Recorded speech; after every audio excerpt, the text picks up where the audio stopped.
Hi, I'm Dr. Jill. Welcome to session 2 on dreams. I hope that you're enjoying recording your dreams and that you're starting to remember them a little bit better, more readily.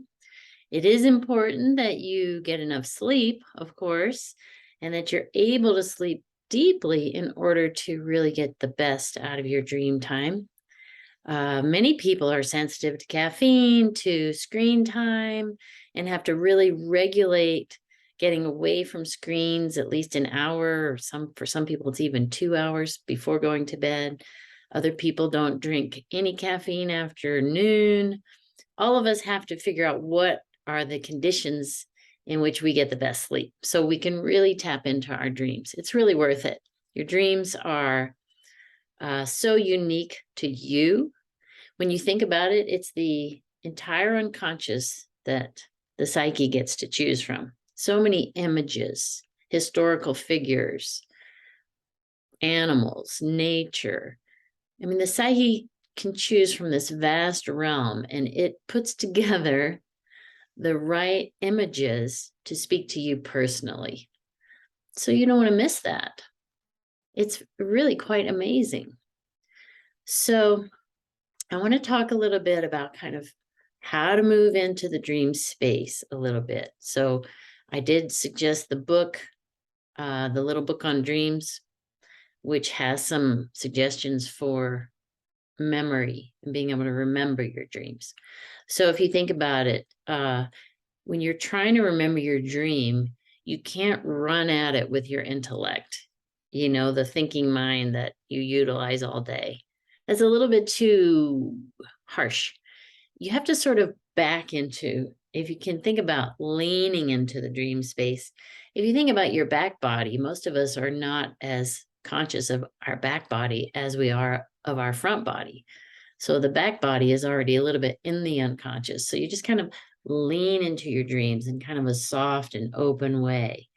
And that helps to be able to remember them when you wake up. Just kind of softly move into that space again. And you'll get better at that over time.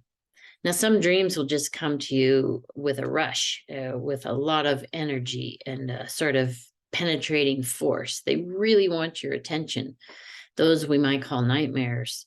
And we'll talk about that word, nightmare, a little bit later in another session. But those dreams really want your attention, and you're not likely to forget them, but you want to remember the details. So just that practice of kind of leaning back into your dream space, that will help.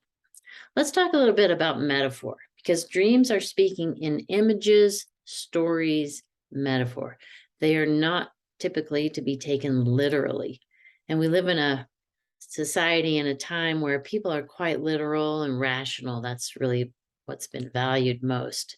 So when we move into metaphor, a metaphor is a type of symbol, and that symbol is a doorway into a deeper understanding.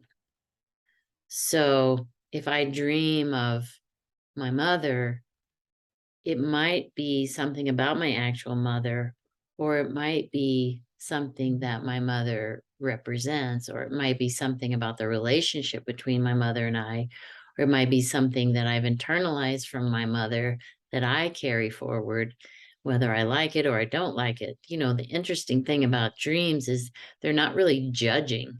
Like, this is good and this is bad, and you're terrible for being this way or that way. They're really just showing you. It's like a mirror of things that you don't quite know about yourself. Also, let's say that I dream maybe that there are 5 cats in my bathroom. And sometimes people will think, oh my gosh, that means I should go out and get 5 cats. I'm supposed to have 5 cats. No. We're taking it metaphorically. So we know that cats are very dedicated to themselves, right?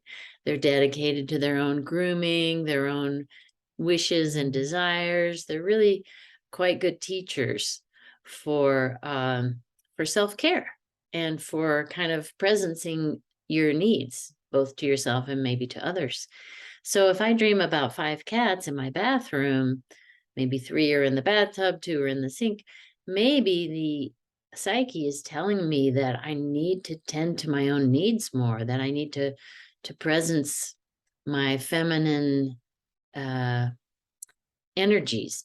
You know what I mean? Like it might be my feeling needs, my self-expression needs, it might be my physical needs, it might be I need to rest and sort of pamper myself. It might just mean that when I talk about the feminine energies, that's just a little softer approach to life as opposed to the more masculine energies, which are more driven, active, and directive. Now, I know some of you won't like these distinctions between masculine and feminine. And that does come to us through the Jungian perspective on dreams. So it can be a helpful tool to use these types of words, but other words can be used just as easily. I could just talk about them in terms of energy without applying any kind of gender-based terms. But don't let that trip you up. I think you get the point, is that we're talking about metaphor and not taking things literally and trying to get to the deeper understandings and the deeper meanings of things. I'll give you another example. If I dreamt of a pack donkey standing in my living room all loaded up with his pack. Now, what might that mean? You could use your book of symbols and read about donkeys and see the various things, that are in there. But it's definitely not about a donkey, and you think about, what is the living room? The living room, it's a place in your house where you live. So, you may be feeling like you're overloaded in your life. That could be you're like a pack animal. You're just carrying a lot of weight and it's starting to feel heavy for you. So that timer was to remind me not to go on too long in each of these sessions. And so I'll just leave you there, really encouraging you to think about metaphor, think about symbol, think about how symbols are a doorway into deeper understanding, and to begin to trust the psyche, that the dream material is actually relevant to you. Sometimes it's for the greater collective, but it's actually relevant. It's sort of amazing that the psyche would even bother to put together this little movie or storyline or a few images just for you, for your growth and development. How cool is that? Okay, have fun with your dreams, and we'll see you next time. Take care.